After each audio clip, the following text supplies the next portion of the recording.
Welcome. On behalf of the Conflict and Resilience Research Institute Canada, I formally invite you to watch this special webinar that we have arranged with a special guest from the North. And before we begin, let me do the treaty recognition. The Institute is located on the original lands of Anishinaabe, Cree, Ojibwe, Dakota, Dene peoples, and on the homeland of Métis Nation. We all are Treaty One people in Manitoba, and we are all together bound by the true spirit of truth and reconciliation. The audience, as I said, this particular episode is really special. We have invited a very well known activist and researcher, and she doesn't need actually a lot of introduction. However, I shall read her bio as provided. And before I invite her to the screen, let me just do a couple of formalities. Today, I'm joined by our founder advisor, David Gerald Newman, and he will join us in the Q&A session. And I'm also assisted by our research assistant, Sadman Sakib, who will help me to screen a very short clip of the documentary that we aimed at presenting on 31st March in our first international seminar to be held in Canadian Museum for Human Rights. The audience, you might be aware that we are implementing a project funded by Department of National Defense under the Mobilizing Insight for Defense and Security program, in short, MINDS. Our project is titled Indigenous Led Arctic Sovereignty Within the Changing Climate and US Strategic Posturing. So, what we have aimed to do in this project is to bring the concept of indigenous sovereignty and tied up with the changing climate situation and national security in the north. And I think this is so timely because we are all talking about national security and how we can improve when our southern neighbor is changing its strategy in various fronts. And also, it is timely for another reason, and that is Canada's consistent declaration of funding in this area.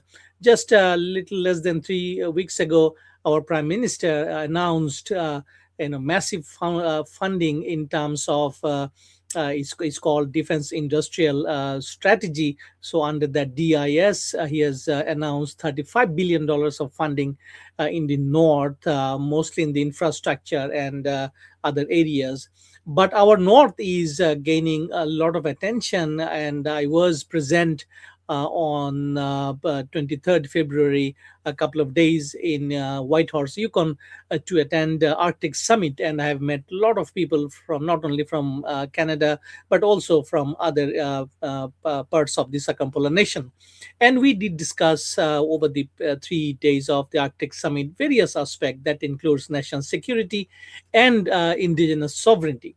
But our main focus in this project, I would say, one of the ideas that how indigenous population, those who actually live in that area, they view sovereignty and national security, because we do see a kind of gap in understanding about the priority of these elements. And when these two elements, our indigenous population and their ideas, their lived experiences versus national security, because national security is kind of emanates from Ottawa, and then we think about our strategy and then we go and do something there. So this is the position we have taken, that we would like to listen more from the original people, those who have lived their life there, and understand what we should be focusing in terms of policy suggestion to the funder, i.e., the Department of National Defense. So, to this end, we have invited none other than Jupiter to speak few words today. And the way I would like to moderate this session is, after we introduce Jupiter, we'll watch very brief, the points of our documentary called "Twice Colonized," and actually we are going to screen it in the on the 31st session as well. And after we witness the documentary, and then we will engage with Jupiter and listen from her intently what she has seen in her life of very long, illustrious, I would say, time in terms of advancing the rights in that part of the world. So, without further ado, dear audience, let me give you a brief idea about Jupiter's work. She was born in Arkiserniak, a northern Greenland community in 1960, and she lived up and down the west coast of her native country as a result of her father's teaching and preaching career. At age 11, Aju left Greenland to attend school in Denmark, where she learned to speak Danish and read German, English, French, and Latin. At age 18, she returned home to Greenland. In 1981, she moved to Iqaluit in Nunavut, Canada, where she has taken up residence ever since. In Iqaluit, Aju learned Inuktitut and English, which has helped her succeed in her work as an interpreter, and she has done volunteer work with various women's and interpretive organizations. Her interests led her to the Arctic College, where she took Inuit studies, and she has traveled in Greenland, Europe, and Canada performing lamp lighting ceremonies, traditional Inuit songs, displaying sealskin fashions. Currently, Aju has a home-based sealskin garment business, translates, collects traditional law from elders, raised her five children, drove a dump truck to build the breakwater in Iqaluit, has worked as a cultural guide in the tourism industry, sailing to most communities in Greenland and Arctic Canada. Aju is a graduate of the Akitsirak Law School 2005 and was called to the bar in 2007. In recent years, Aju has been involved with documentaries such as Angry Inuk, Tunit, Retracting the Lines of Inuit Tattoos, The Arctic Defenders, and most recently, Twice Colonized. These days, Aju is advocating for Inuit rights to seal and sealskin products, as well as the Inuit right to be involved in issues related to Arctic waters. Aju received the Order of Canada on December 30th, 2011. Today, Aju is again a student where she is attending the teaching Inuktitut language at the Piruvik Center. Welcome, Aju Peter, to the show. How are you doing today, ma'am? Thank you. Thank you for inviting me. I'm doing very well. Thank you. And on behalf of the Institute, once again, let me express our deep gratitude to make some time to speak with us and also allowing us to showcase your latest documentary called Twice Colonized. Aju, with your permission, let me screen a couple of minutes for our audience in general, and then we'll invite you to share your experience and what are diverse things I read out from your bio you do, and especially I'll be very interested to learn what is your experience driving the dump truck. If you share with us while you talk to us. So Okay. the audience. So let's go to the screening of the documentary, and I think our research assistant is ready. So here it is.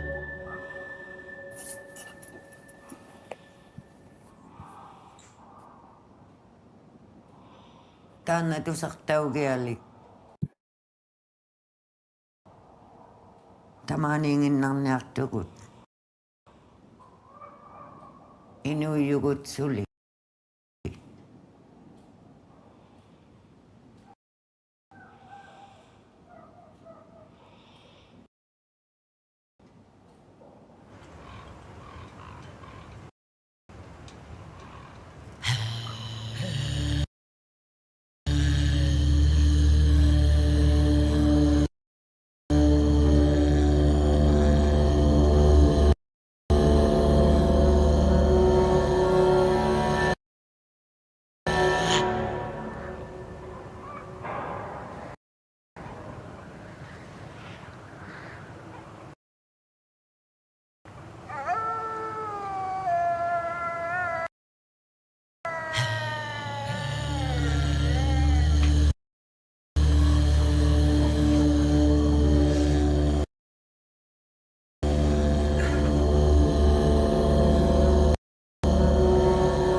think we need to clip down at the bottom.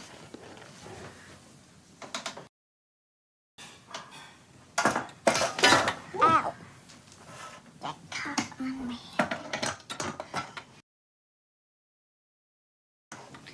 How do I do this?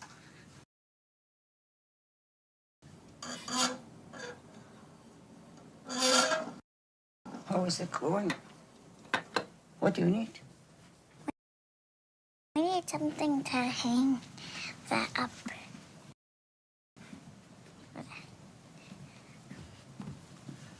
You need something to hang this up here? No.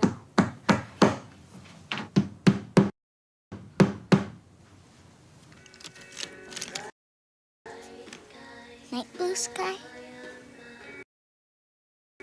Or normal sky, like sky?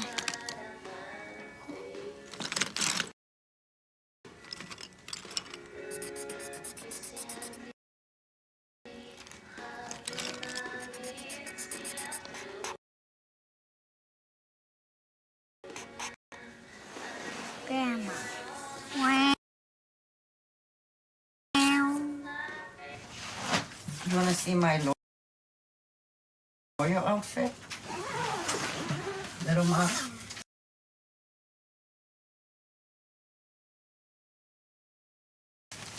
I do.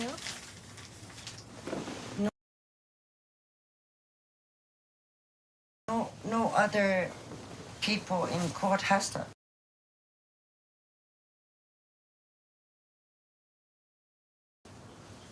Only I have the sealskin because I believe and fight for sealskin.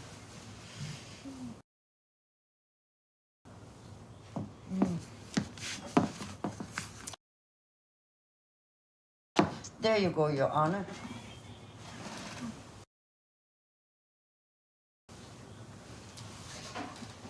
What do you as a lawyer?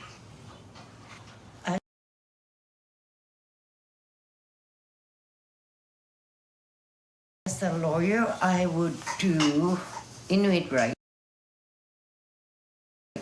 our rights, and I would do Indigenous First Peoples rights to defend them from big mining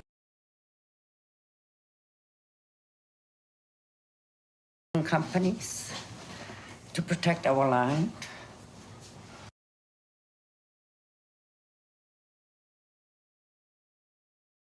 That's what I would do.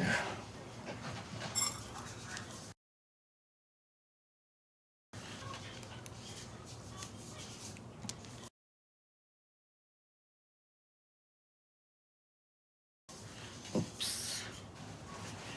That's really nice. Yeah.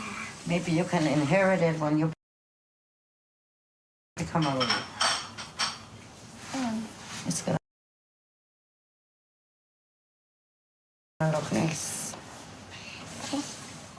Ino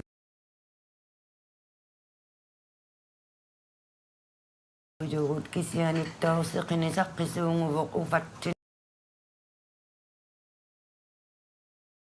nun ilaugiaqarmijugut saqinarmi Yeah. ila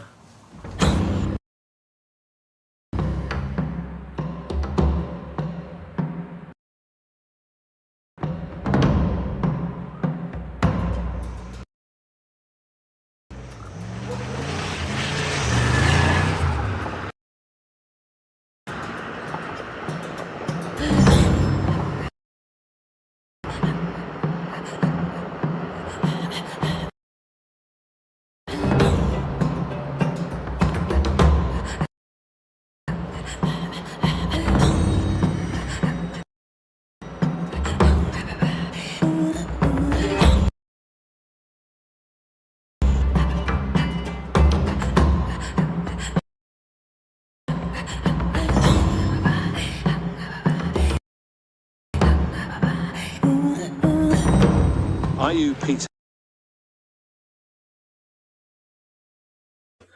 Thank you so much, Aju. We just saw a little bit of, I would say, snippet of your very educated uh, film, and I hope our audience would learn more by watching on 31st.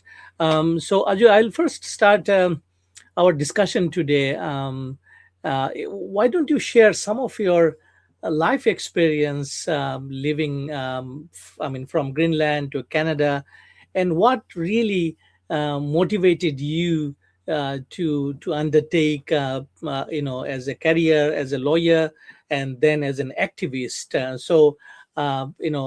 Just share with our audience today your life story as much as you can. Thank you.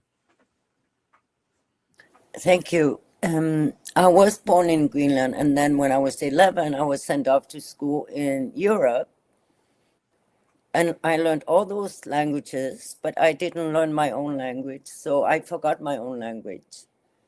So when I went back to Greenland when I was 18 years old, I could not communicate with my mother because she didn't speak any of the languages except for Greenlandic, and I didn't speak Greenlandic. So I think that's where um, that my sense of correcting an injustice started. I mean, I didn't choose not to learn my own language. I thought uh, it was wrong to teach me all those other languages and not include my own language and my own culture. And when I moved to the Arctic Canada, and I saw how the animal rights groups were banning the sealing, how we didn't have access to learn our own language. So we started interviewing elders, and then eventually now I work using the Inuit language to teach other Inuit and non-Inuit the language. So that's a short version. David, you can shoot your question. If we don't hear you, I will relay the question to Aju. David, go ahead.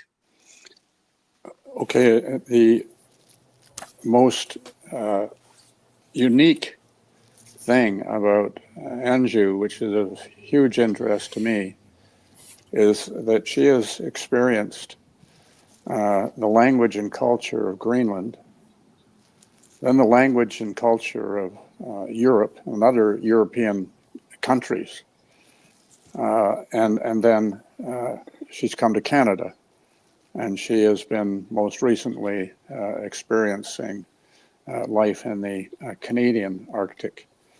And the thing that has been a really considerable interest to me with this project is the essential importance of having an understanding between the sovereign states that occupy the circumpolar regions and are represented in the Arctic Council.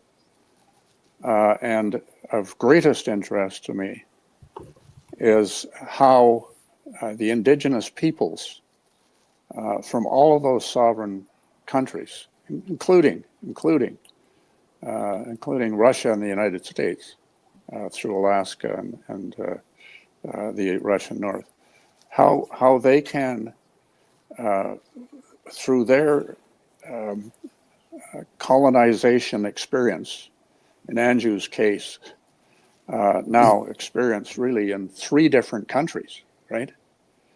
And how the indigenous peoples can help the sovereign nations of the North appreciate, understand, and practice human security and ecological security in our North, which is the only sustainable way of preserving the human race and having an adequately harmonious relationship with nature.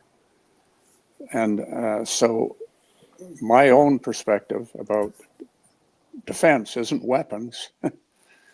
It is empowered people who have a relationship with each other and with nature, which is more the indigenous kind, based on their values and philosophy, than the European, the Western world kind. So I'd be very interested in her comments, if you can summarize what I've just said about that. Okay, Aju, have you heard David's question or no? No. Okay. I didn't Let hear. me. Okay. Okay. So, folks, a little bit of technical glitch we are experiencing. So, I'm going to summarize David's comments for Aju's response. Aju, David is wondering. You have lived in Greenland and many of the European nations, those who were basically colonizers, colonized the North. And David is trying to understand your experience of culture, language, and how people from your community coped up with the colonial experiences. So we'll hear from you the first part, and then I will explain another two things that David wishes to know. So why don't you kindly share this idea of colonial experiences impacting language and culture? When I was born, we were already a colony. We had already been colonized by the Danes, and I was just growing up. I didn't know the story behind it, so my father was a teacher, so education was very important to him, and we were made to believe that you have to learn Danish, you have to have a good grade, and you will get a great job when you grow up. So I only got Greenlandic instruction first year, and then the rest of the years were only in Danish. So we were sent off to school, and when you're a child, you believe the world that you live in. You try to do the best that you can in learning as much as you can. But then I realized I don't look nothing like these people, and where is my own food? Where's my own country food? Like at age 16 to 18, I started questioning where all this was coming from. And eventually at age 18, I went back to Greenland because I had lost that connection. How come it's only one culture and only one language that we should all be following without questioning it? And in law school, I realized that I was so colonized. Everything I believed in and every thought that I had was all imposed from an outside world, because all our books and everything that we are learning and all our instructors, they're from a different culture, they're from a different belief system. And although we did have our own elder who was teaching us our own traditions.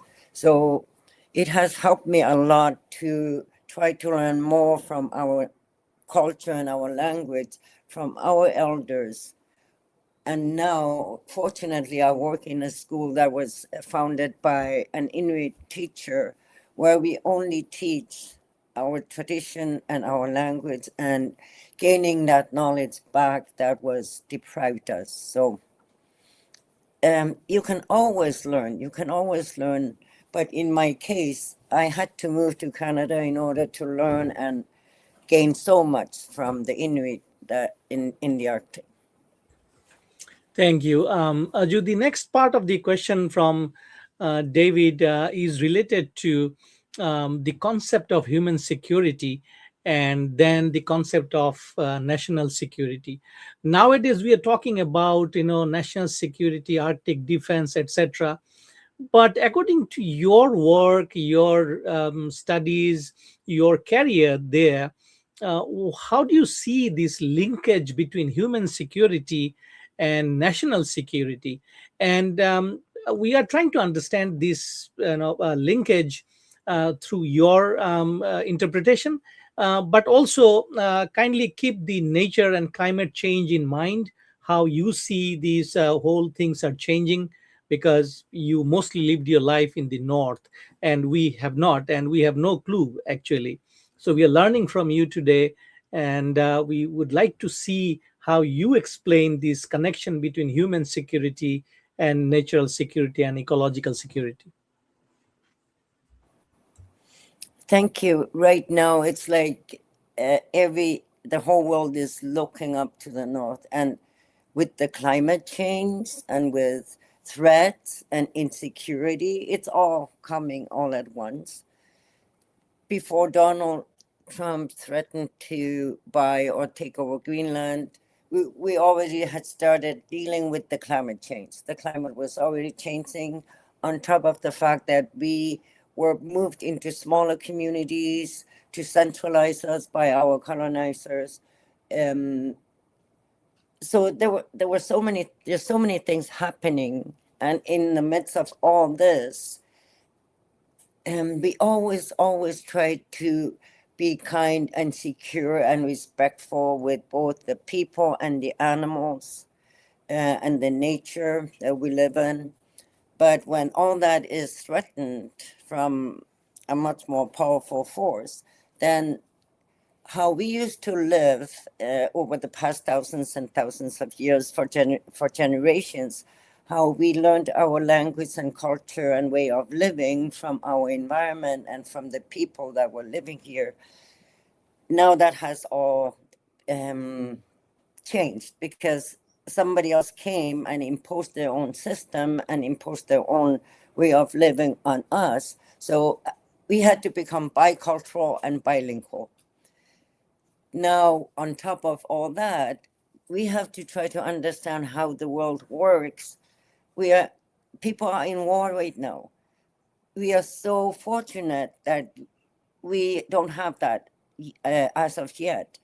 But we have to, at the same time, know and have the skill to survive out there because it's still winter, right? In case electricity is cut off, that's our new reality. In case gas gets cut off, in case we get cut off from the rest of the world, we still need to be able to practice those thousands and thousands of year practices that were handed down to us from our ancestors. It's a very difficult question to answer, I find, because when an ally in the NATO threatens another ally, who can make sense of that? It becomes very difficult when people are in war with each other and when people are threatening each other and when our own livelihood is threatened because of the changing of the weathers. We have a lot of work and a lot of education and a lot of reckoning to do, I find.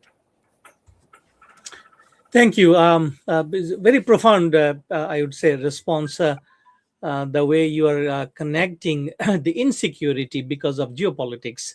And that is something very new, as you rightly mentioned. We have never experienced that a NATO member would be really contemplating incursion onto another NATO member. Aju, my question to you now is about your career as a lawyer. Why did you want to be a lawyer?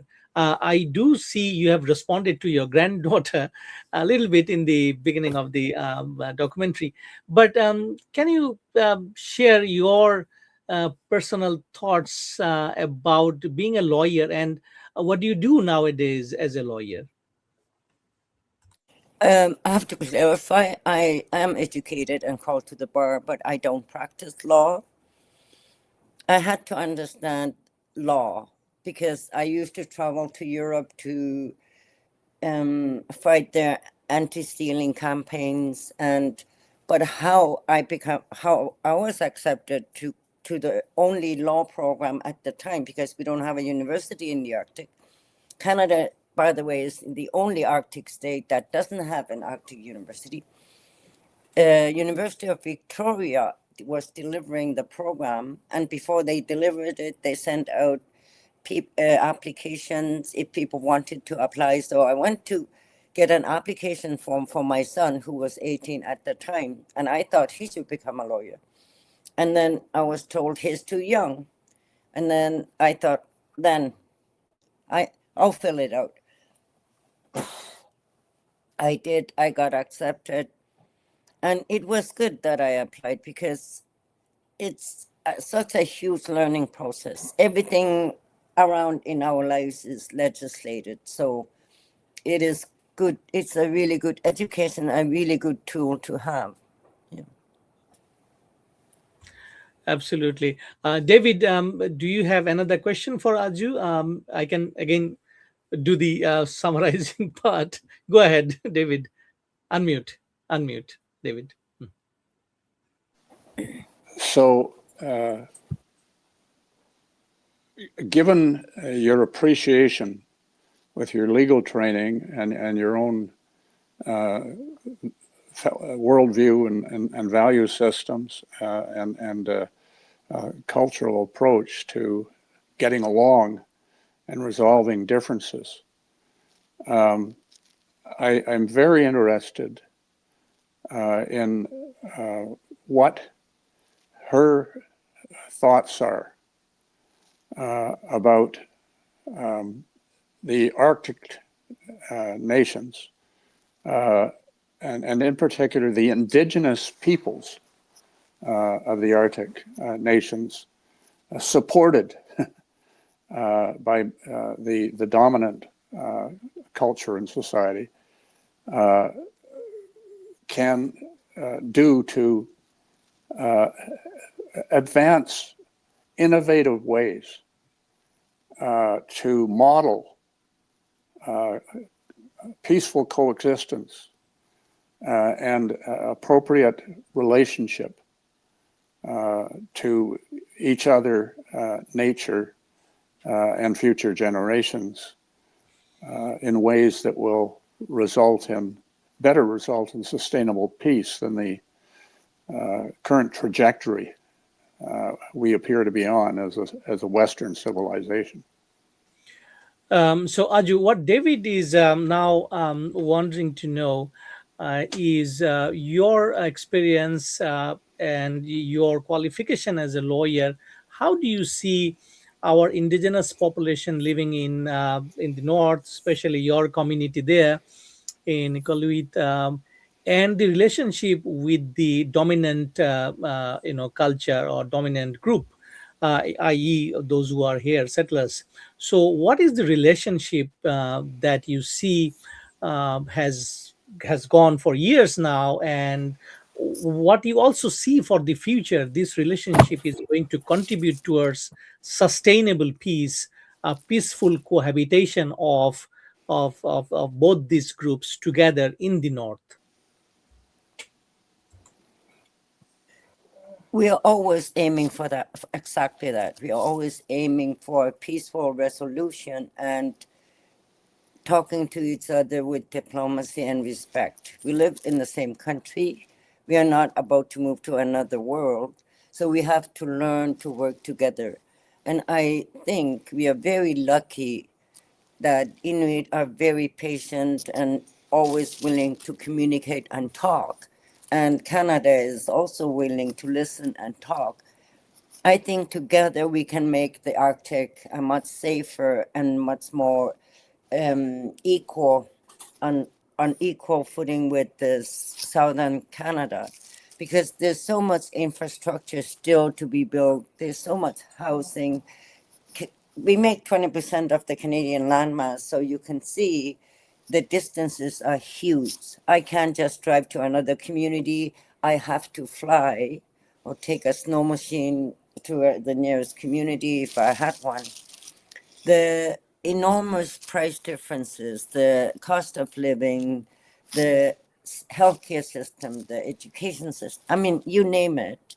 I think we would be very willing to work together with Southern Canada to make our life better for the communities, because we are also a very important geopolitical landmass. And I think we can use that to better our rangers, for instance, who are keeping an eye out for aliens that are strange to our communities. There needs to be a lot more support for the people who live here, because Canada is claiming sovereignty over this huge area. So a lot of opportunity to work together. Aju, I also think because I had a very, very short exposure to only Yukon, White Horse area last month. And this is my only experience having seen the landscape and having met some of the elders, those who, I mean, sit in the board of Northern Council of Global Cooperation. So I just keep thinking that over all these years, why Canada did not invest in the North? I mean, you are absolutely right. The road infrastructure, school, education, and I only see that Yukon has only one university that too it was a community college converted only last year. Education, there is hardly anything up there. Then you have food prices, the accommodation and other things. So can you just shed some light why we fail to invest in the North? That's that's a question maybe the politicians would be better suited to answer, and that we don't have enough representation. For instance, why don't we have one Inuit, Métis, and First Nation judges, Supreme Court judges, for instance? Why don't we have more representation where decisions are being made like 3,000 kilometers away on people don't see our life. It's all ice and snow right now. You can't grow anything here. Everything is so expensive. So why don't we expose? Why don't we hold the parliamentary sessions sometimes up here so that all the decision makers can see how we live and the reality that we live in? But I think it also has a lot to do with the way of being. Our traditionally, we wouldn't be going to war or talk very loud and just be out of mind. We are very quiet people traditionally, and when we talk and when we request something, we expect that other person to hear what we are saying and to listen. Not that we have to keep knocking on the doors and keep saying the same thing over and over. Saying something once should be enough for us to have a real communication and hear each other and work with each other. Why more funding and more infrastructure has not been allocated, I don't know. Maybe the king needs to come up here, because when the Queen of England was coming here, suddenly they paved the road here, and it looked nicer here. So maybe we should invite the King of England to come so that we can have an opening of a university or something. I think brilliant suggestions. Two, I think I would also expand on Aju's discussion here for the audience. One is why not we invite King to come here in the north and inaugurate an university per se, and also why not Parliament session, House of Commons has a session in the north so that people can see the landscape and the difficulties, the terrain itself, and the climate situation. These are two brilliant suggestions through our platform. We are sharing with the audience and possibly some of the policymakers if they are interested to listen. David, last round of question I'm taking from you. Go ahead. If you have some other queries in your mind, you Okay. can shoot now. Okay. Uh, what is the historic, existing, and future potential for a stronger, supported relationship between the indigenous peoples from the 8 Arctic countries. And maybe the first question is, what involvement has she had, and what understanding does she have about the Arctic Council? Aju, David is wondering again here is about your experience of Arctic Council, because there are 8 nations involved in this council, and since you were born in Greenland and you went to schools in Denmark and you have interacted with other circumpolar nations, what do you see these countries cooperating, collaborating together for a sustainable and peaceful future?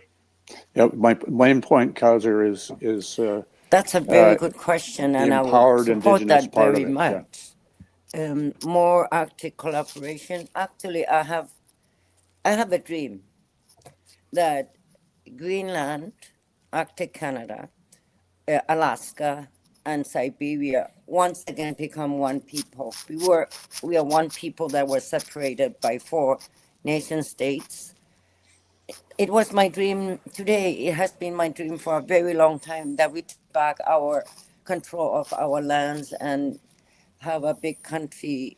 But that may happen in the future, but not in my lifetime.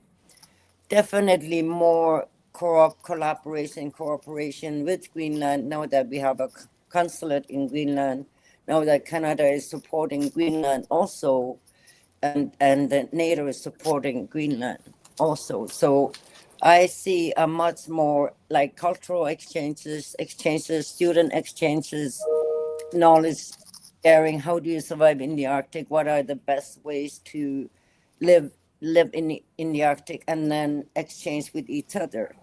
There's a lot more room for that. Yes, with Arctic Council and with other organizations in the Arctic. And David just added, I mean, he's also, he wishes to know that this collaboration, as you said, Alaska, the Canadian part, and Siberia together, making a single community. So, the impact on the indigenous population living there, do you see how this shaping up of collaboration and cooperation of indigenous communities in the future, because these are all part of the nation states now, right? And the people will claim their sovereignty and national security. Even if you advance such an idea of cosmopolitan, future, there might be some resistance from these nation states altogether, right? Yes, that's true. That's why we need to be diplomatic. We need to talk with each other, because we didn't just give up the land and said, "Here, you take it, and we'll just be watching you run the whole show." No, Greenland is calling for when nation states and politicians are talking about Greenland, then the people of Greenland have to take part. The indigenous people in Canada also have the same. If you're talking about the Arctic where we live, then we have to be part of that table. As Mr. Gurney said, if you're not at the table, then you are a menu.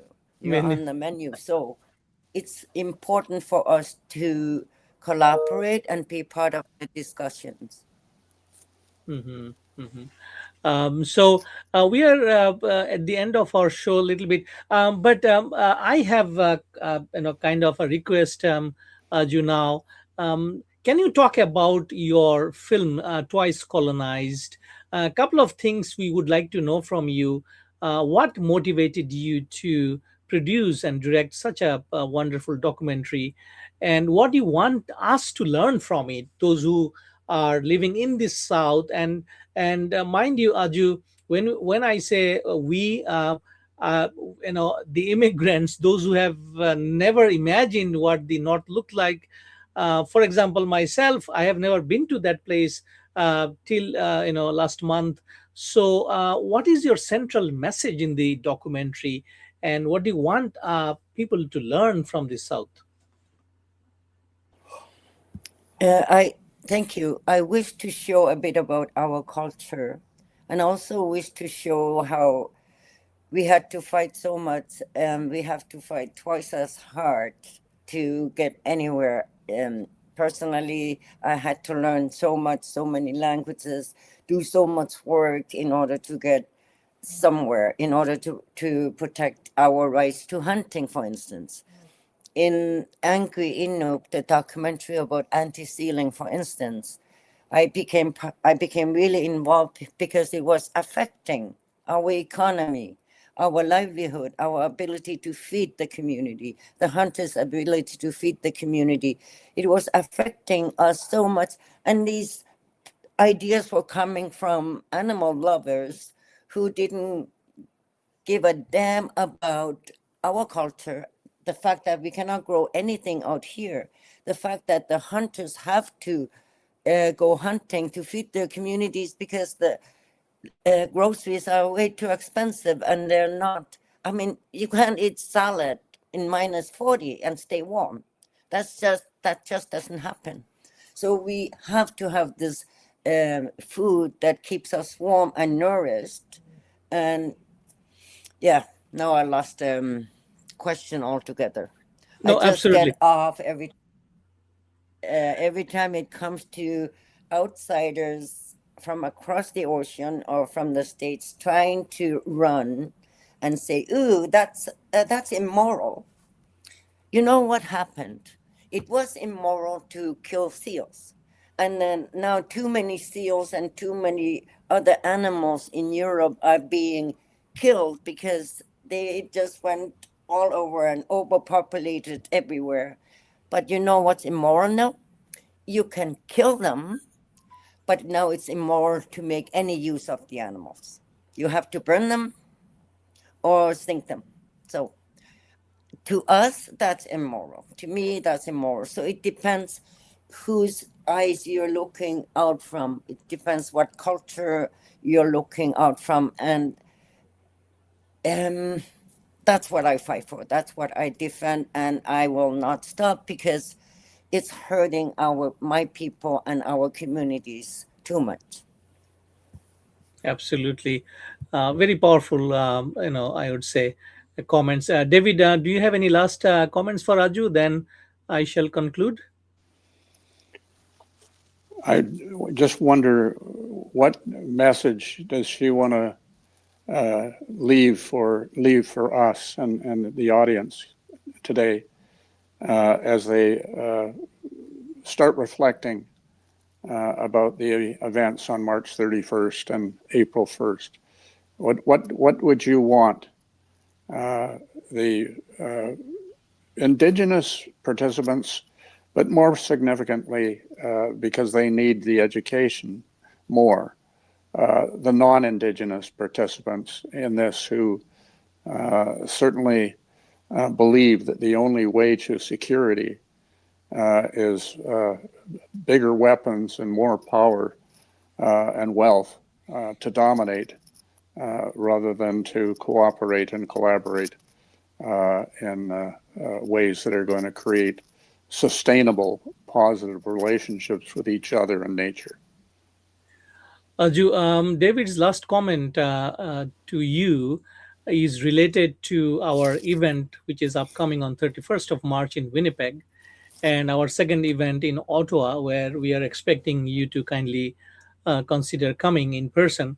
So, what will be your message to our audience, workshop participants, those who are coming here?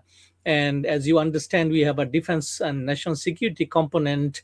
So, what would you tell them in terms of this, bridging of indigenous communities, their livelihoods, their living, conditions there, versus the idea of having guns and ammunitions and systems and securitize the whole Arctic? So, what would you really tell them they should be careful about, and what would be your message?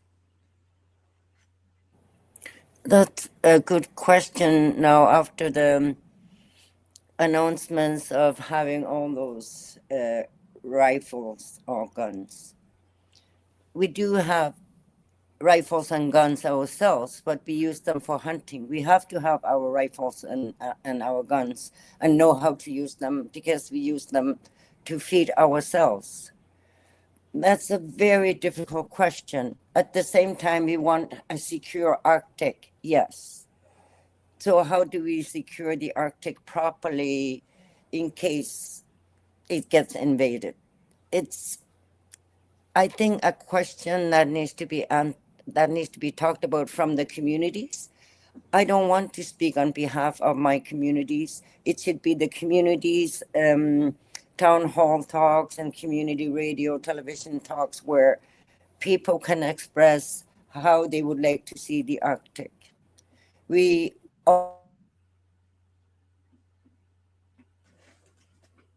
it's a NATO alliance where we ourselves not necessarily have to defend ourselves because we are only 30, 50,000 people in a huge area.